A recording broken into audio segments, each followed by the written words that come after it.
Shark tank India के अंदर एक रेवोल्यूशन की तरह शुरू हुआ था और एंड के अंदर ये सिर्फ एक स्कैम बन के रह गया और इसको स्कैम बनाने में हमारे शार्क्स का पूरा बुरा हाथ है। तो एक काम करते हैं, इस वीडियो के अंदर ना एक रियलिटी चेक लेते हैं, तुम लोग भी ले लो और इन शार्क्स को भी दे देते हैं कि ये लोग एक्चुअल में अपनी लाइफ के अंदर आज की डेट में कर क्या रहे हैं और जो एक्चुअल स्कैम इन लोगों ने शुरू कर रखे हैं शार्क टैंक की मार्केटिंग के नाम पे, उसके ऊपर भी थोड़ी बात कर लेते हैं। क्योंकि वो 5 शार्क जिनकी आज हम बात करने वाले हैं उसके अंदर से 2 कंपनीज का IPO आने वाला है, जिसके अंदर तुम्हारे और मेरे जैसे लोग भी इन्वेस्ट करने वाले और हम लोग भी शार्क्स बनने वाले हैं। और बाकी 3 शार्क्स की बात करेंगे जिसमें से एक आदमी अपना डेटा नहीं दिखाता, दूसरे आदमी को उसकी खुद की कंपनी से निकाल दिया और तीसरी शार्क तो मेरी फेवरेट है, तो उसी से शुरू करते हैं। और मैं बात कर रहा हूँ विनीता सिंह शुगर कॉस्मेटिक्स की।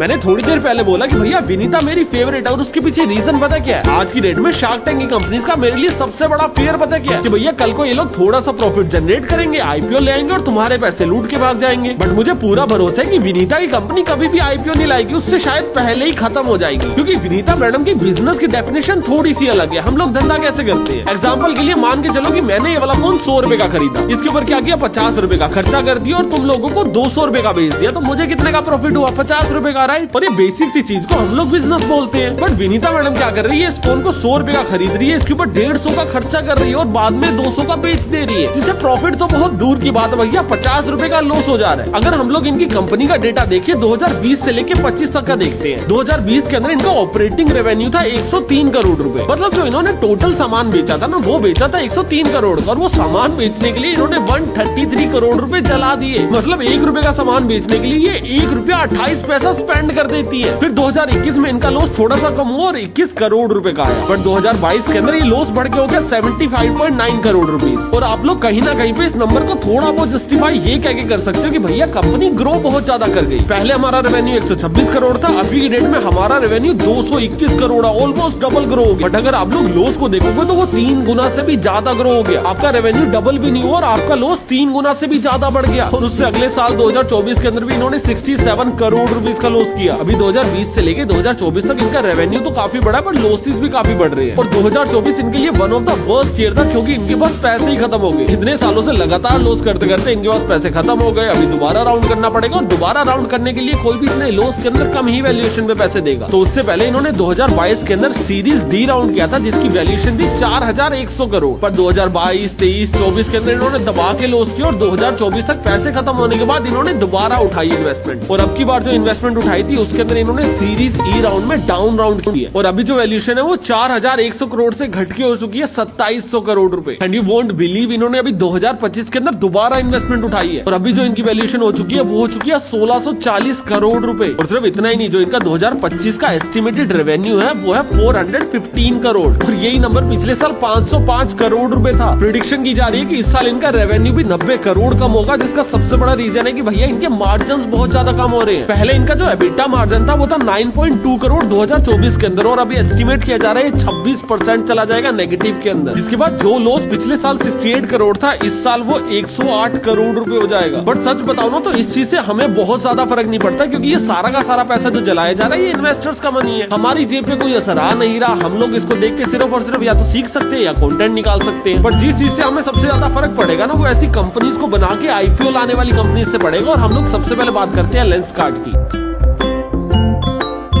सबसे पहले एक चीज की भैया, अगर तुम लोगों ने किसी भी इन्फ्लुएंसर की वीडियो देखी है जो लोग बोल रहे हैं कि भैया लेंसकार्ट तो बहुत अच्छा IPO है, फ्यूचर विजन के ऊपर फोकस करो, भाई उन्होंने पैसे ले रखे हैं। पीछे ओला इलेक्ट्रिक का IPO आया था, उन्होंने भी पैसे बांटे थे, उन्होंने भी बोला था भैया हमको प्रमोट कर दो। अभी भी जो मार्केट के अंदर चल रहा है काफी प्रमोशन पेड है या फिर हो सकती है। मैं यहाँ पे कोई क्लेम नहीं कर रहा हूँ, मैं बस इतना बता रहा हूँ कि जब भी IPO आने वाला होता है तो उससे पहले इन्फ्लुएंसर मार्केटिंग करवाई जाती है जो कि इलीगल है बट फिर भी होती है। और अगर आप लोग उनकी बातें सुन के आए और मुझे सिर्फ गाली बकने का मूड बना के बैठे हो तो भैया पहले मेरी बात सुन लो, गाली बाद में दे देना, क्या ही होगा। गाली गई भागी थोड़ी जा रही है। हम लोग पहले कंटेंट के ऊपर चलते हैं। सबसे पहले जिनको बिल्कुल नहीं पता बेस से शुरू करते हैं। चश्मों की कंपनी है लेंसकार्ट जो पीयूष बंसल की है और ये भी शार्क टैंक के अंदर एक शार्क है और ये अपनी कंपनी का IPO ला रही है। अभी IPO क्या होता है? Initial public offering. मतलब जो कंपनी मेरी थी, मेरे पास 100% ओनरशिप थी, मैं उसके कुछ % शेयर को मार्केट में डाइल्यूट कर दूंगा। अभी वो शेयर्स कोई भी खरीद सकता है। मैंने पब्लिक कर दी एक पर्टिकुलर वैल्यूएशन के ऊपर। अभी जो भी शेयर आप लोग मेरे से खरीदोगे वो पैसा जो मेरे पास आएगा ना मैं उसको 2 तरह कैसे यूज कर सकता हूँ। सबसे पहला होता है फ्रेश इशू। फ्रेश इशू वो शेयर होते हैं जो आप लोगों के लिए स्पेशली बनाए गए हैं। मान के चलो मेरी कंपनी के अंदर 100 शेयर थे और मैं सारे के सारे शेयर ओन करता था। मैंने सोचा कि यार थोड़े से शेयर तुम लोगों को बांट देते, तो हमने क्या किया 110 शेयर बना दिए, नंबर ऑफ शेयर्स बढ़ा दिए और उसके अंदर से कुछ हिस्सा मैंने तुम लोगों को दे दिया। मेरे पास उतने ही नंबर ऑफ शेयर्स है। और दूसरा तरीका क्या होता है, मेरे पास 100 शेयर्स है, मैं तुम्हें बोल रहा हूँ कि अच्छा एक काम करो 50% ओनरशिप तुम ले लो और मेरे 50% शेयर तुम लोग रख लो। अभी जो 50% शेयर मैं तुम लोगों को बेच रहा हूँ वो पैसा कंपनी के अंदर नहीं आएगा, वो पैसा मेरे पास आएगा। जब मैं शेयर्स को नए बना के तुम लोगों को दे रहा हूँ तो वो जो भी पैसा आएगा वो कंपनी के अंदर आएगा, कंपनी की ग्रोथ के लिए यूज होगा। और अगर मैं तुम्हारे को अपने शेयर दे रहा हूँ तो जो मेरे पर्सनल शेयर है उस पैसे को मैं लेके कुछ भी करूँ, मेरी मर्जी, तू कौन है। बहुत सिंपल इजी गेम है, आगे चलते हैं। अभी हम लोग काफी ज्यादा इन्वेस्टमेंट की बात कर रहे हैं, पर मैं पहले ही बता देता हूँ कि मैं कोई भी इन्वेस्टमेंट की एडवाइस नहीं दे रहा हूँ, क्योंकि तुम लोगों को अपने पैसे कहाँ पे इन्वेस्ट करने चाहिए मुझे वो चीज नहीं पता है, पर कैसे इन्वेस्ट करने चाहिए वो बता सकता हूँ। और तुम में से जो भी लोग ट्रेडिंग करते हो उनके लिए मेरे पास एक बहुत ही क्रेजी चीज है और वो है शून्य। ये ऐप बना ही उन लोगों के लिए जो fast and cost efficient trade experience चाहते हैं। इसमें ऑर्डर एग्जीक्यूट लिटरली सेकंड्स के अंदर हो जाता है और कोई भी लैग नहीं है। और इसके अंदर चार्ट्स भी ट्रेडिंग व्यू पावर्ड मिलते हैं, जिसके अंदर आप लोग मल्टीपल इंडिकेटर्स एंड टूल्स को यूज कर सकते हो। और इनका इंटरफेस भी काफी ज्यादा क्लीन है। पर सबसे अच्छी बात पता क्या है, इंट्राडे और एफएनओ ट्रेड के ऊपर ये लोग सिर्फ 5 रुपए पर एग्जीक्यूटेड ऑर्डर चार्ज करते हैं। ना ही इनके ऊपर कोई मेंटेनेंस फी है, ना ही कोई हिडन चार्जेस है, हर चीज ट्रांसपेरेंट रखी हुई है, जिससे आप लोग अपने सारे पैसों का ट्रैक रख पाओ। और इसके ऊपर इक्विटी डिलीवरी और म्यूचुअल फंड्स के ऊपर 0 चार्जेस है। मतलब अगर लॉन्ग टाइम इन्वेस्टमेंट करते हो तो एकदम फ्री हो जाएगी। और इसी ऐप के अंदर आपको हर चीज मिल जाएगी, equity, FNO, commodities, currency, ETF, mutual fund, ये सारी चीजें इसी के अंदर है। तो मैंने डिस्क्रिप्शन के अंदर लिंक दिया, वहां से जाके अपना डीमैट और ट्रेडिंग अकाउंट को ओपन कर सकते हो। और अभी जीएसटी चेंजेस के साथ शून्य को ट्राई करने का बेस्ट टाइम। और ये ऐप बिगिनर्स के लिए भी काफी इजी टू यूज है और एडवांस ट्रेडर्स को स्पीड एंड फ्लेक्सिबिलिटी भी प्रोवाइड करती है। तो एक स्मार्ट चॉइस लो, शून्य को ट्राई करो, लिंक डिस्क्रिप्शन के अंदर मिल जाएगा। और हम लोग चलते हैं वीडियो के ऊपर वापस। लेंसकार्ट का आईपीओ आ रहा है और ये लोग रेस कर रहे हैं 7,278 करोड़ रुपीस, जिसके अंदर से 2,150 करोड़ रुपए कंपनी को डेवलप करने के लिए री इन्वेस्ट किए जाएंगे, उसकी मार्केटिंग होगी, थोड़े बहुत ऑपरेशंस के अंदर स्पेंड होंगे एंड सो ऑन थिंग्स। बाकी के बचे हुए 5,128 करोड़ रुपए जो भी इन्वेस्टर्स थे या फिर फाउंडर्स थे वो अपने घर लेके जा रहे हैं, वो पैसा आप लोगों से ले लिया और अब उनका होगा। और वो 5,128 करोड़ में से 824 करोड़ पीयूष बंसल के भी है। देखो अभी पता क्या होता है, इस सिचुएशन को ना दो तरीके से देखा जाता है। पहली सिचुएशन ये होती है कि भैया फाउंडर ही शेयर बेच के जा रहे हैं तो हम लोग क्यों इन्वेस्ट करें, ये तो गलत बात है। और दूसरा ये होता है कि भैया अगले ने 10-15 साल लगा के एक कंपनी बनाई है, कल को शेयर बिक रहे हैं तो क्यों ना बेच के पैसे कमाए, बताओ। और मेरा मानना भी यही है कि भैया अगर पैसे कमाने की अपॉर्चुनिटी मिल रही है तो क्यों ना कमाया जाए। बट यहाँ पे प्रॉब्लम ये नहीं है कि आप लोग पैसा कमा रहे हो, प्रॉब्लम ये है कि आप लोग दूसरे लोगों को लूट के खुद पैसा कमा रहे हो। ये जो मार्केट से 7,000 कुछ करोड़ रुपए उठा रहे हैं ना, 70,000 करोड़ की वैल्यूएशन पे उठा रहे हैं। और ये नंबर सुन के ना तुम्हें ऐसे ही लग रहा होगा हाँ यार होगी बड़ी कंपनी, हमें क्या पता क्या बड़ी कंपनी है। तो इस मैट्रिक को कैलकुलेट करने के लिए ना एक नंबर होता है, that is called P ratio, कि भैया कंपनी का कितना प्रॉफिट है और अपने प्रॉफिट की कितने टाइम्स मल्टीपल की वैल्यूएशन मांग रही है। एग्जांपल के लिए बता देता हूँ, शार्क टैंक के अंदर जो भी ब्रांड्स आते हैं ये उनको मल्टीपल्स पता क्या देते हैं पी रेशियो का। वो मल्टीपल होता है 5% से लेके कोई 25, 30 या 40% एट मैक्स। 40% तो मैंने बहुत बड़ा नंबर बोल दिया इनके लिए, 15-20 में सिमट के रह जाते हैं। अभी पी रेशियो को कैलकुलेट कैसे किया जाता है, इसके अंदर भी एक झोल है। सबसे पहले ये समझो, जो भी इनकी टोटल वैल्यूएशन है उसको डिवाइड कर दिया जाता है इनके टोटल प्रॉफिट से, और उसके बाद जो इनका पी रेशियो आ रहा है दैट इज 234। और ये नंबर क्रेजीली गलत है भाई। अभी ये झोल पता क्या है, पी रेशियो निकालने का फॉर्मूला क्या था कि भैया valuation divided by profit. Now the problem is कि भैया प्रॉफिट देखा जाता है बिजनेस का, और इन्होंने बताया कि भैया इनकी कंपनी का प्रॉफिट हुआ है 296 करोड़ रुपीस, जिसके अंदर से 166 करोड़ वन टाइम प्रॉफिट है, दोबारा नहीं होगा ये कभी। एक बार प्रॉफिट हुआ है जो बिजनेस रीजन से नहीं हुआ है, और ये वाला प्रॉफिट अगले साल रिपीट नहीं होगा। अगर हम लोग 166 करोड़ के प्रॉफिट को हटा देते तो पीछे बचते सिर्फ 130 करोड़ रुपए। 130 करोड़ का प्रॉफिट और वैल्यूएशन है 70,000 करोड़ रुपए, और इसके अकॉर्डिंग इनका पी रेशियो 500 से भी ज्यादा चला जाता है। अभी इतना क्रेजी पी रेशियो आपको इन्फ्लुएंसर सोशल मीडिया पे आगे बोल रहे हैं कि भैया पोटेंशियल बहुत है, इन्वेस्ट कर दो, ये है वो है। चलो भैया पोटेंशियल देखते हैं। लेंसकार्ट चश्मे बनाती है, ये वाला भी लेंसकार्ट का है, हमने भी उनके साथ काम कर रखा है और उस टाइम तक बढ़िया चल रहा था। प्रोडक्ट के अंदर कोई कमी है मे भी हो सकती है, मैं एक्सपर्ट नहीं हूँ, पर मुझे सही लगता है। क्या ये अफोर्डेबल है? हाँ ये अफोर्डेबल है। क्या ये इंडिया के सबसे बड़े लीडर है? हाँ ये इंडिया के सबसे बड़े लीडर है। और ये चीज अच्छी बात नहीं है, क्योंकि इंडिया का जो स्पेक्स मार्केट है ना, ये अनऑर्गेनाइज लेवल पे बहुत बड़ा फैला हुआ है, बट ऑर्गेनाइज मार्केट बहुत छोटा है। और ये ऑर्गेनाइज मार्केट का 30 से 40% ओन करते हैं। और इनके बाद जो सेकंड नंबर पे आता है दैट इज टाइटन ग्रुप, और टाइटन के पास सिर्फ 5 से 7% का मार्केट शेयर और इनके पास 30 से 40% का ऑलरेडी है। अभी वो कंपनी ज्यादा ग्रो करेगी ना भैया जिसके पास मार्केट शेयर कम है। टाइटन के पास 5 से 6% का मार्केट शेयर है, उसकी पोटेंशियल ज्यादा ग्रो करने की। ये लोग 40 25% पे ऑलरेडी बैठे, ये कितना ही ग्रो कर लेंगे तुम मुझे बताओ। मान के चलते कि कल को आपने 60 या 70% भी एक्वायर कर लिया, फिर भी आपकी वैल्यूएशन जस्टिफाइड थोड़ी है। सर आपने 500 से भी ज्यादा गुना की वैल्यूएशन ली है, और ये लोग ना एक बहुत क्रेजी लेवल पे ऑलरेडी एक्सपेंड कर चुके हैं। ये ना डेटा भी बताता है 2023 के अंदर इन्होंने 518 नए स्टोर्स खोले थे लोकल लेवल के ऊपर, और उसके अंदर से क्या हुआ, कुछ स्टोर चले कुछ स्टोर नहीं चले, और 67 स्टोर साल के एंड में बंद हो गए। मतलब जितने स्टोर खोले उसके अंदर से 12.93% स्टोर क्लोज हो गए। अभी 2024 का डेटा देखते हैं। 2024 के अंदर इन्होंने 489 स्टोर्स खोले थे, अभी उसके अंदर से क्या हुआ, 59 स्टोर्स बंद हो गए, जिसका मतलब 12.07% स्टोर्स बंद हो गए। अभी 2025 का डेटा देख लेते हैं। 2025 के अंदर इन्होंने 445 स्टोर्स खोले, और उसके अंदर से 111 स्टोर्स रातों रात बंद हो गए, और ये नंबर है 24.94%, ऑलमोस्ट 25% स्टोर बंद हो गए। मतलब हर 4 में से एक स्टोर इनका खुलने के बाद बंद हो जाता है लॉस की वजह से। और ये नंबर एक बहुत क्लियर एग्जांपल दे रहे हैं कि आप लोग अपने थ्रेशोल्ड तक पहुंचने वाले हो। आप लोग 4 जगह पे स्टोर खोलते हो, आपके उसमें से एक बंद हो जाता है, 3 खुले रह जाते हैं। 25% स्टोर आपके हर साल बंद हो जा रहे हैं, और ये रेशो पिछले साल 12% था, और ये over the period of time बढ़ेगा ही। तो भैया अगर आपने पूरा इंडिया जीत लिया तो उसके बाद कहाँ एक्सपेंड करोगे? 70,000 करोड़ की वैल्यूएशन कैसे जस्टिफाई होगी इंटरनेशनल लेवल पे? यस, लेंसकार्ट की फ्रेंचाइजी इंटरनेशनल लेवल पे भी है, और आज की डेट में 60% रेवेन्यू कर रहे हैं इंडिया से, और 40% कर रहे हैं इंटरनेशनल लेवल पे। और पूरी दुनिया पड़ी है, कहीं पे भी एक्सपेंड कर सकते हो, कितना भी कर सकते हो, बट इसके अंदर एक रिस्क है। ये जो 40% का रेवेन्यू इनका बाहर से आ रहा है ना, ये कंपनीज इन्होंने बनाई नहीं है, एक्वायर करी है। कोई ऑलरेडी एग्जिस्टिंग कंपनी थी, इन्होंने उसको एक्वायर कर लिया, तो जो उसका रेवेन्यू था वो भी एक्वायर हो गया, और उसको थोड़ा बहुत ग्रो भी कर रहे हैं। पर हमको अभी तक ये नहीं पता कि ये लोग स्टार्टिंग से किसी नए देश के अंदर ग्रो कर सकते हैं या फिर नहीं, क्योंकि ये तो इन्होंने बनी बनाई कंपनी उठा ली, और उसके सारे के सारे जो भी प्रोसेस थे उसको वो लोग करते जा रहे हैं। अभी हर देश के अंदर बिजनेस करने का एक अलग तरीका होता है, और अगर हम लोग ये मान भी लेते हैं कि ठीक है भैया इनको बिजनेस करना आता है, इन्होंने पहले भी करके दिखा रहा है, रेवेन्यू इनका क्रेजी लेवल पे ग्रो हो रहा है, हम लोग इसके अंदर इन्वेस्ट करते हैं, स्टिल 500% जस्टिफाई होते ही नहीं है जनाब। एक तो आप लोग इंटरनेशनल लेवल पे एक्सपेंड करने वाले हो जिसके अंदर रिस्क ऑलरेडी ज्यादा है, उसके बाद आप लोग हमसे एक ऐसी वैल्यूएशन के ऊपर इन्वेस्ट करवा रहे हो जो पता नहीं कभी अचीव होगी या फिर नहीं भी। और मैं तुम्हें ना एक पैटर्न बता देता हूँ, तुम लोग नोटिस करना हर जगह पे सेम मिलेगा। अभी आगे ना फिजिक्स वाला का आईपीओ आने वाला है, पीछे वो लॉस कर रहे होंगे, जिस साल आईपीओ आएगा उस साल प्रॉफिट आ जाएगा। सेम किया पेटीएम ने, सेम किया नाइका ने, सेम किया ओला इलेक्ट्रिक्स ने, सेम किया लेंसकार्ट ने, सेम कर रहा है बोट। सबसे पहले लेंसकार्ट की रेवेन्यू ग्रोथ देखो, क्रेजी लेवल पे हो रही है। 2023 के अंदर इन्होंने की थी 3,788 करोड़ रुपीस, 2024 के अंदर ये बढ़ के हो गया था 5,400 करोड़, और 2025 के अंदर ये हो चुका है 6,600 crore rupees. Crazy expansion, but इतना ज्यादा क्रेजी एक्सपेंशन के बाद एक्सपेंस कैसे चल रहे हैं? 2022 के अंदर 100 करोड़ का लॉस, 2023 के अंदर 63 करोड़ का लॉस, 2024 के अंदर 10 करोड़ का लॉस, और इस साल आईपीओ आने वाला 2025 297 करोड़ रुपीस का प्रॉफिट, जिसके अंदर से 166 करोड़ वन टाइम प्रॉफिट है। ये चीज याद रखना, 130 करोड़ का प्रॉफिट हुआ। और ये जो 70,000 करोड़ की वैल्यूएशन है ना, ये वैल्यूएशन ना 2 रीजन से बिल्कुल जस्टिफाई नहीं है, दोनों के ऊपर बात करते हैं। सबसे पहले आईपीओ आया नवंबर के अंदर, और आज से 3 महीने पहले पीयूष बंसल के पास थे उनकी कंपनी के 5.2% शेयर। और जब भी आईपीओ आने वाला होता है ना, उसका एक प्रमोटर होता है, पर प्रमोटर वही बन सकता है जिसके पास कम से कम 10% शेयर तो होने ही चाहिए। तो पीयूष बंसल ने क्या किया, खुद को प्रमोटर बनाया, अपनी कंपनी के खुद के शेयर खरीदे, आईपीओ आने से पहले खुद की कंपनी के खुद ही शेयर खरीदे, जिसको बाद में बेचा जा सके। बट यहाँ पे ना एक छोटा सा झोल है, जब वो खरीदने गए थे ना, तो उनको एक शेयर पड़ा था 52 रुपीज का, और 52 रुपीज के अकॉर्डिंग आज से 3 महीने पहले जो इनकी वैल्यूएशन थी दैट इज 8,500 करोड़ रुपीज। तो पीयूष बंसल ने ऑलमोस्ट 200 करोड़ रुपए के आसपास के अपने खुद के शेयर खरीदे, और अपने 5% शेयर बढ़ा ली। उस टाइम पे इनके 10% से ज्यादा शेयर हो गए, और ये बन गए प्रमोटर।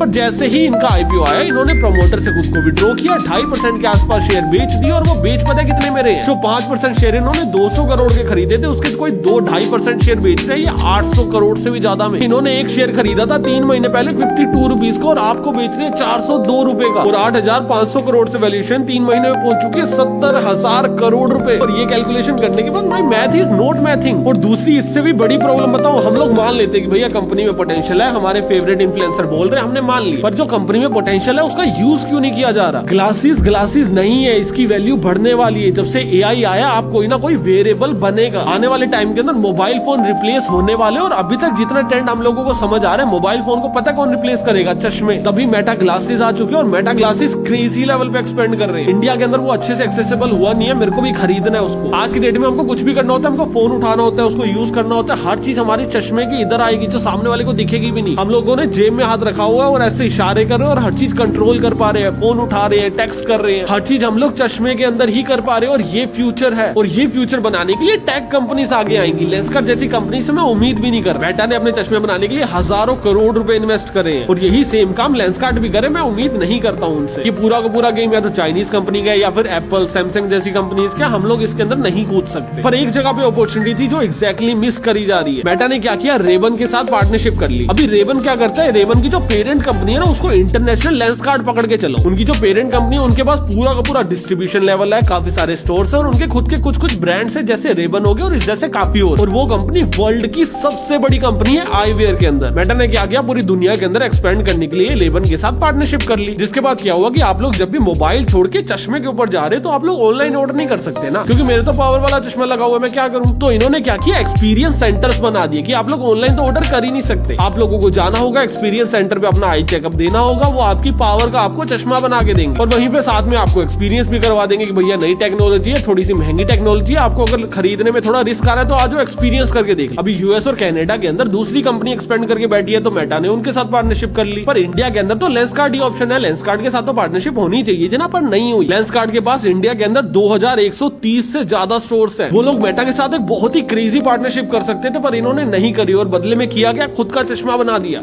खुद का चश्मा बना दिया जिसके अंदर कैमरा लगा हो। और ये बुरी चीज पता क्यों है, अभी वैसे ही चश्मा लॉन्च नहीं है, सिर्फ बातें हो रही है और आने वाले टाइम में हो जाएगा। और ये चीज अच्छी नहीं है, बुरी है, क्योंकि वो जो चश्मा होगा ना वो एक थर्ड क्लास कॉपी ही होगा। जिस चीज को मेटा ने एआई के साथ इंटीग्रेट करके बनाने के लिए हजारों करोड़ रुपए, लाखों करोड़ रुपए स्पेंड कर दिए। आप लोग चाइना के किसी मैन्युफैक्चरर से बनवा के डायरेक्टली यहाँ पे बेच दोगे 2-3 हजार रुपए का, वो सेंस ही नहीं बनाएगा। आप लोग सिर्फ एक लो टिकट साइज की मार्केट के अंदर ही सिमट के रह जाओगे। अभी तुम में से जो लोग इन्वेस्ट नहीं कर रहे होगे ना, वो मेरे से पूछोगे कि हाँ ठीक है ना यार, बुरा है, साफ बोलो चला जा। इतना बुरा तो लोग इन्वेस्ट थोड़ी करेंगे, पैसे थोड़ी लगाएंगे, लोग पागल थोड़ी है, मेहनत से कमाते हैं यार पैसे। बट द रियलिटी चेक इसकी, इन्होंने जितने भी शेयर्स इशू किए थे उससे डबल सब्सक्राइब हो चुके हैं। लोगों ने अंधा पैसा इसके ऊपर खर्चा और उसका सबसे बड़ा रीजन पता क्या है, ट्रस्ट। एक ऐसा पैनल जो सोशल मीडिया के ऊपर आया और लोगों को बताया कि भैया धंधा कैसे करते हैं, हम लोग तुम्हें बताएंगे। भगवान बन के आए थे ये लोग कि भैया अगर तुमको धंधा करना है हम सिखा भी देंगे, तुम्हारे धंधे में पैसा भी लगा देंगे, तुमको टीआरपी भी दे देंगे। लोग विश्वास बहुत करते हैं। और ये जो फाइनेंशियल डेटा मैं तुम लोगों को बता रहा हूँ, ये लोग पढ़ते नहीं है, क्योंकि लोग अगर इतने ही पढ़े लिखे होते तो दारू के ऊपर वोट देके नहीं आते। ये वही लोग हैं जो 500 के ठर्रे के ऊपर वोट देके आ जाते हैं और अपनी सारी की सारी जमा पूंजी को इकट्ठा करके रखते हैं कि भैया जब पीयूष सर का आईपीओ आएगा ना उसमें लगाऊंगा, बहुत अच्छे आदमी है। और ये अच्छे आदमी का आईपीओ शायद एक बार पे लिस्टिंग गेन दे भी दे। लॉन्ग टर्म के अंदर क्या होगा, पेटीएम बनेगा, ओला इलेक्ट्रिक बनेगा या फिर नाइका बनेगा। ये तीनों ऐसे आईपीओ है जिसके अंदर से लोगों के हजारों करोड़ रुपए इन कंपनी वालों ने चूस लिए। आपको बिजनेस करना है, आपको ओवर प्राइस चीजें बेचनी है, आपको अनएथिकल बिजनेस करना है, करो। बट लोगों ने जो आपके ऊपर ट्रस्ट किया उसका फायदा उठाना I don't think so sense भी बनाता है। अभी ये सेम चीज चल रही है बोट के अंदर, बोट को भी फटाफट रैप कर देते हैं। बोट का अभी तक आईपीओ नहीं आया, आने वाला है, तुम्हें लेना है नहीं लेना मुझे नहीं पता। मैं कोई फाइनेंशियल इन्वेस्टर नहीं हूँ, ना ही मैं कोई फाइनेंशियल रिकमेंड करता हूँ कुछ भी। मैं कोई लीगल एडवाइजर नहीं हूँ, ना ही मैं कोई फाइनेंशियल एडवाइस दे सकता हूँ, ना ही ये लीगल भी है। लेंस कार्ड के ऊपर मैं खुले में बोला क्योंकि ऑलरेडी ओवर सब्सक्राइब हो चुका है, लोगों के पैसे लग चुके हैं। बोट के अभी पैसे लगने बाकी है और मैं बोलूँ कि भैया मत लो या फिर ले लो तो ये बायस्ड हो जाएगा। तो मैं क्या करता हूँ, मैं सिर्फ और सिर्फ तुम्हारे सामने डेटा रखता हूँ, तुम लोग गेस करो कि भैया लेना या नहीं लेना। बोट का आईपीओ आ रहा है जिसकी वैल्यूएशन है 13,000 करोड़ रुपए, जिसके अंदर से 500 करोड़ रुपए लगाएंगे कंपनी के अंदर, 1000 करोड़ रुपए जेब, और वो 1000 करोड़ में से 250 करोड़ ले जाएंगे अमन गुप्ता अपने घर। सेम पैटर्न है, लॉस लॉस लॉस प्रॉफिट। जिस साल पे आईपीओ आने वाला उसी साल पे प्रॉफिट आ जाएगा। इन्होंने टोटल 60 करोड़ का प्रॉफिट किया और वैल्यूएशन मांगी है 13,000 करोड़ रुपए। और उसके अकॉर्डिंग जो इनका पी रेशो आएगा दैट इज 216 रुपीज। अगेन जो पी रेशो वो 200 से ऊपर जा रहा है और हमको ये देखना होगा क्या कंपनी में एक्चुअल पोटेंशियल है। सबसे पहले करंटली बोट अभी कहां पे स्टैंड करता है हम लोग उसको देख लेते हैं। 2023 के अंदर इनका रेवेन्यू था 3,377 करोड़ रुपए। 2024 के अंदर ये रेवेन्यू कम होकर हो गया 3,122 करोड़ रुपए और 2025 में ये रेवेन्यू और भी ज्यादा कम हो गया और अभी हो चुका है 3,098 crore rupees. But the good thing is कि भैया पहले इनका जो लॉस था 2023 के अंदर वो था 129 करोड़ रुपए, 2024 के अंदर जो इनका लॉस था वो था 80 करोड़ रुपए और 2025 के अंदर जो इनका प्रॉफिट है दैट इज 60 करोड़ रुपीस। तो फाइनेंशियली अगर देखें तो भैया रेवेन्यू ऑलमोस्ट स्टेबल ही जा रहा है, 100-200 करोड़ का अप डाउन है, पर लॉस से लोग प्रॉफिट के अंदर आ चुके हैं which is a good thing. पर यहाँ से आगे बढ़ने से पहले ना थोड़ा सा पीछे चलते हैं। 2021 के अंदर जो इनका रेवेन्यू था वो था 1300 करोड़ रुपए और उस टाइम पे इनका जो प्रॉफिट था वो था 86 करोड़ रुपीस। 2022 के अंदर जो इनका रेवेन्यू था वो था 2,800 करोड़ रुपए और जो इनका प्रॉफिट था वो था 76 करोड़ रुपीस। फिर 2023 और 24 में इन्होंने लॉस क्यों किया पता है? ये लोग है ऑडियो कंपनी, ये लोग स्पीकर्स बनाते हैं, ईयरफोन्स बनाते हैं और ये लोग इसके अंदर क्रेजी लेवल पे एक्सपेंड कर चुके हैं। बट अगर आप लोग एक छोटी सी कैटेगरी को पकड़ के बैठे रहोगे और उसमें एक्सपेंड करते रहोगे तो कितना ही बढ़ जाओ। तो बोट ने क्या किया, खुद को ना वेरिएबल्स के अंदर एक्सपेंड करना शुरू किया, खुद की रिंग निकाल दी, खुद की घड़ी निकाल दी और उसके के अंदर ना नॉइस से कंपटीशन लेना शुरू की और ये दो नई कैटेगरीज के अंदर एक्सपेंड करने की वजह से इनको लॉसेस बहुत होने लगे। तो मतलब एक्सपेंशन के लिए इन्होंने लॉस किया, उसके बाद दोबारा प्रॉफिट कर लिया, तो मतलब अच्छी बात है ना? नहीं, क्योंकि इन्होंने एक्सपेंशन के लिए लॉस करना शुरू किया था, उसके बाद ये एक्सपेंड कर नहीं पाए और बहुत बुरी तरह फेल हो गए। और उस चीज को कोट करते हुए तुम्हें एक डेटा दिखाता हूँ। 2023 के अंदर जो इनका रेवेन्यू आ रहा था ना, वो चीज या फिर वेरिएबल चीजों से वो आ रहा था 783 करोड़ रुपीज, और वही रेवेन्यू 2024 के अंदर घट के हो चुका है 330 करोड़ रुपए। बोल दो इनको जो ऑडियो का रेवेन्यू था वो थोड़ा सा बढ़ा है, पर बहुत ज्यादा वो भी नहीं बढ़ा है। तो 2022 में 79 करोड़ का प्रॉफिट करते टाइम जो इनके लिए सबसे बड़ी प्रॉब्लम थी ना कि भैया हम लोगों ने ऑडियो मार्केट को तो खा लिया, मार्केट के अंदर ऑलरेडी नंबर 1 बन के बैठे हैं, आगे क्या करें? वही प्रॉब्लम इनके सामने आज भी है। बट 2022 के बाद 23 में इन्होंने उस प्रॉब्लम को सोल्व करने के लिए पैसे लगाए थे। आज की डेट में उसको सोल्व नहीं करना चाहते। आज की डेट में कह रहे भैया प्रॉफिट हुआ, आईपीओ निकालो, पैसा उठाओ मार्केट से और नक्की करो। नहीं बन रही ज्यादा बड़ी कंपनी, नहीं एक्सपेंड कर पा रहे, छोड़ो ये सारा झंझट, लोगों से पैसे उठाते हैं। क्यों उठाते हैं? क्योंकि भैया शार्क टैंक आने वाला है, जनवरी के अंदर शार्क टैंक आ जाएगा, दोबारा पीआर आनी शुरू हो जाएगी। पहले 4 सीजन कर चुके हैं, मार्केट के अंदर बढ़िया वैल्यू बनी हुई है, प्रमोटर हम लोग बन जाएंगे, बढ़िया पैसा उठाओ और बजे करो। जबकि अगर इनका भी रियलिटी चेक लिया जाए ना, तो लॉस करते टाइम ना इन्होंने भी डाउन राउंड्स किए। इन्होंने 2000 करोड़ की वैल्यूएशन के ऊपर इन्वेस्टमेंट उठा रखी थी 2021 के अंदर। 2022 के अंदर जब ये लोग दबा के प्रॉफिट कर रहे थे ना, इन्होंने इन्वेस्टमेंट उठाई 11,000 करोड़ की वैल्यूएशन पे, और वो पैसा इन्होंने उठाया ये चीज बोल के कि भैया हमको एक्सपेंड करना और हम लोग एक्सपेंड करेंगे प्रॉफिटेबिलिटी को मेंटेन करते हुए। पर ये लोग बहुत क्रेजी लेवल पे एक्सपेंड कर नहीं पाए और इनको हुआ लॉसेस, और 2023 के अंदर इनको पैसों की दोबारा जरूरत पड़ी। और 2023 के अंदर इन्होंने राउंड उठाया 7,300 करोड़ की वैल्यूएशन पे, 11,000 करोड़ से 7,300 करोड़, एक साल के अंदर अंदर इतना डिप आ गया। और उसके बाद जब आप लोगों के लिए आईपीओ लाया गया तो सीधा 13,000 करोड़ रुपए, 7,300 करोड़ से 13,000 करोड़ रुपए। और ये लोग खुद को एक्सपेंड नहीं कर पाए। इससे फ्यूचर विजन बहुत ज्यादा क्लियर हो जाता है कि आगे कंपनी क्या करेगी, सिर्फ ऑडियो प्रोडक्ट। और वो चीज तो ये लोग ऑलरेडी कर भी रहे हैं। 60 करोड़ का प्रॉफिट है, बताओ आगे क्या करना है? चलो 100 करोड़ पे ले जाओगे प्रॉफिट, 200 करोड़, 300, 400 करोड़ तक चला जाएगा सेम कैटेगरी में। तुम्हारी वैल्यूएशन 13,000 करोड़ रुपए है। फ्यूचर के ऊपर भी कैसे बिड कर ले कोई आप पे, और वो भी तब जब इनका ऑलमोस्ट 50% का जो भी आज भी सामान है ना वो चाइना से आता है। आपको कंपनी चलाते हुए इतना टाइम हो चुका है, फिर भी इन्होंने अपनी मैन्युफैक्चरिंग को इंडिया के अंदर अभी तक ट्रांसफर नहीं किया है। और यही चीज ना हम दो तरीके से देख सकते हैं। पहली कि भैया चाइना में सस्ता पड़ता है, हम लोग बनवा रहे हैं। दूसरा ये कि भैया ये इंडिया के अंदर शिफ्ट भी कर रहे हैं। तो चाइना के अंदर आज भी इतनी डिपेंडेंसी खतरनाक है इस टाइम पे जब जियोपॉलिटिक्स बहुत ही फकअप है। कल को चाइना से कोई अनसुनी हो जाए, उन्होंने एक्सपोर्ट बंद कर दिया, आपका माल रुक जाएगा पूरा का पूरा। एंड सेकंड, एक और बहुत बड़ी चीज है जो आप लोगों ने शार्क टैंक में भी देखी होगी, अगर आप लोगों ने शार्क टैंक को अच्छे से फॉलो किया। कोई भी कंपनी जब शार्क टैंक में आती है ना, वो बोलती है सर मैं ना ये वाला प्रोडक्ट बेचता हूँ, मेरा 50% रेवेन्यू आता है, अमेज़न से 30% आता है, फ्लिपकार्ट से 20% आता है, मेरी वेबसाइट से। तो ये लोग कहते हैं भैया आप लोग ना फ्लिपकार्ट अमेज़न पे डिपेंडेड हो, आप लोग बढ़िया बिजनेस नहीं कर पाओगे, वो लोग कल को आपको गिरा सकते हैं। बट रियलिटी चेक ये है कि इनका भी 60% रेवेन्यू सिर्फ अमेज़न और फ्लिपकार्ट से ही आता है। सेम लॉजिक हम लोग यहाँ पे भी लगा सकते हैं कि भैया आप लोग भी इनके ऊपर डिपेंडेड हो, कल को ये लोग आपको गिरा सकते हैं। तो भैया रिस्क टू रिवॉर्ड रेशो बहुत कम है ना आप एक्सपेंड कर पा रहे, 200 प्लस का पी रेशो मांग रहे हो, आपकी डिपेंडेंसी चाइना के ऊपर भी, आपकी डिपेंडेंसी फ्लिपकार्ट अमेज़न के ऊपर भी है। और इसके बाद भी इन्वेस्ट करना या नहीं करना वो तुम्हारी मर्जी है, मैं कुछ नहीं बोल सकता उसके अंदर, क्योंकि ये लीगल ही नहीं है मेरा कुछ बोलना। तो सिर्फ और सिर्फ लीगल बातें करते हुए हम लोग आगे चलते हैं अनुपम सर के ऊपर।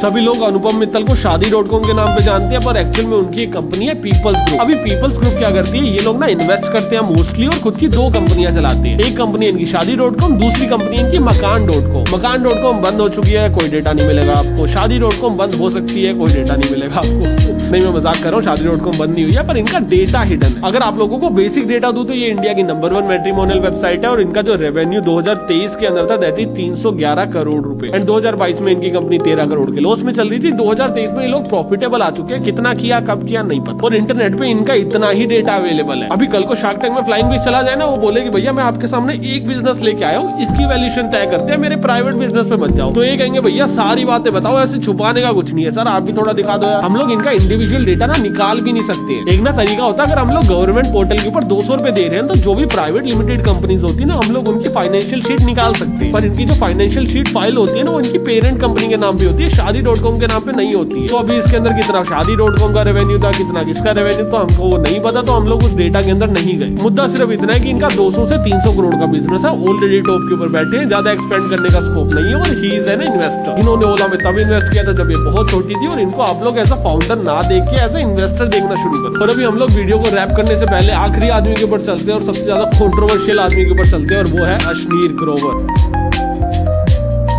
हशनीर ग्रोवर के साथ ना यार क्यूटी हरकतें बहुत हुई है। सबसे पहले शार्क टैंक के अंदर आया, अपने भारत पे कंपनी को लेके 1 साल 1 सीजन किया, बढ़िया चला। उसके बाद शार्क टैंक वालों ने निकाल दी। भारत पे की कंपनी के अंदर बहुत सीनियर पोजीशन के ऊपर थे, उन्होंने भी निकाल दिया। खुद की कंपनी से लात खा के ये बाहर गए और इन्होंने अपनी खुद की एक और कंपनी शुरू करी और उस कंपनी का नाम था क्रिकपे। और क्रिकपे कंपनी को सरकार ने लात मार के निकाल दिया। क्रिकपे क्या करती थी, ये ड्रीम 11 का एग्जैक्ट कॉपी था। थोड़े से 1-2 एक्स्ट्रा फीचर दे दिए थे, उसके ऊपर हम लोग बात नहीं करेंगे क्योंकि कंपनी एग्जिस्ट करती ही नहीं है, क्योंकि मनी रिलेटेड जितनी भी गेम्स थी सरकार ने इसको बैन कर दी है। तो सिर्फ 1 साल एक कंपनी चली है, 1 साल में इन्होंने कितना प्रॉफिट कर लिया मैं तुम्हें वो दिखा देता हूँ। इन्होंने टोटल 1 साल के अंदर जो एड स्पेंड किया दैट इज 62 करोड़ रुपीज, और जो टोटल खर्चा किया इन्होंने 1 साल में that is 78.1 crore rupees. And 78.1 crore rupees जेब से जलाने के बाद जो इनके पास रेवेन्यू आया दैट इज 18.7 करोड़। मतलब एक ही साल में 60 करोड़ रुपए का लॉस हो गया। मतलब 1 रुपए का प्रॉफिट नहीं, रेवेन्यू बनाने के लिए इन्होंने 4 रुपए 18 पैसे स्पेंड कर दिए। और आयरनी पता क्या, इन्होंने जो कंपनी बनाई थी उसका नाम था थर्ड यूनिकॉर्न। थर्ड यूनिकॉर्न 3 साल भी नहीं चल पाया और उससे पहले ही सिमट गया। और आज की डेट में ये जनाब फुल टाइम इन्फ्लुएंसर है। स्टार्टअप वार्टअप छोड़ चुके हैं, कोई छोटा मोटा बिजनेस कर रहे होंगे तो हमें पता नहीं है, अभी तक पब्लिक आया नहीं है। और जो ये अभी फुल टाइम कर रहे हैं, अभी इनका पीछे राइज एंड फॉल शो आया था, उससे पहले इन्होंने शार्क टैंक कर रखा है। एक तो छोटे छोटे एपिसोड्स के अंदर दिख जाते हैं, कहीं ना कहीं प्रमोशनल इवेंट के अंदर दिख जाते हैं, नहीं तो ये फुल टाइम अभी इन्फ्लुएंसर है। हमारे वाला काम कर रहे हैं, हमारी बिरादरी से आ चुके हैं, बस हमसे थोड़ा ज्यादा सक्सेसफुल है। तो बहुत हाई पॉसिबिलिटी है कल को ये जनाब मुझे किसी इवेंट के अंदर मिल जाए, और अगर उन्होंने गलती से भी ये वीडियो देख ली, कल को इवेंट में मिल गए तो भैया बातचीत होती नहीं। तो इनके ऊपर मैं ज्यादा ओपिनियन और शब्द दोनों नहीं खर्चना चाहूंगा, क्योंकि मेरे और इनके मिलने के चांसेस बहुत ज्यादा। और मेरे सुनने में आया ये अपने साथ बाउंसर्स भी लेके घूमते, तो आई एम आउट। बाकी इस वीडियो को ऐसा कंटेंट देखना, मैं किसी को भी डिफेम नहीं करना चाहता हूँ, ना मैं शार्क टैंक की ब्रांड वैल्यू को डैमेज करना चाहता हूँ। मेरे को बहुत पसंद है वो शो। इस वीडियो को बनाने का सिर्फ और सिर्फ एजेंडा था आईपीओ के ऊपर फोकस करना और तुम लोगों को बताना कि भैया ग्राउंड रियलिटी चल क्या रही है, क्या ये एक स्कैम है, क्या एक मार्केटिंग गिमिक है, चल क्या रहा है। और उसके साथ साथ मैंने सोचा कि भैया बाकी जो 3 शार्क्स है उनको भी इंक्लूड कर देते हैं। तो शून्य को चेकआउट करना बिल्कुल मत भूलना, और मैं तुमसे मिलता हूँ एक अलग वीडियो में। सब्सक्राइब करके जाना, बाय बाय।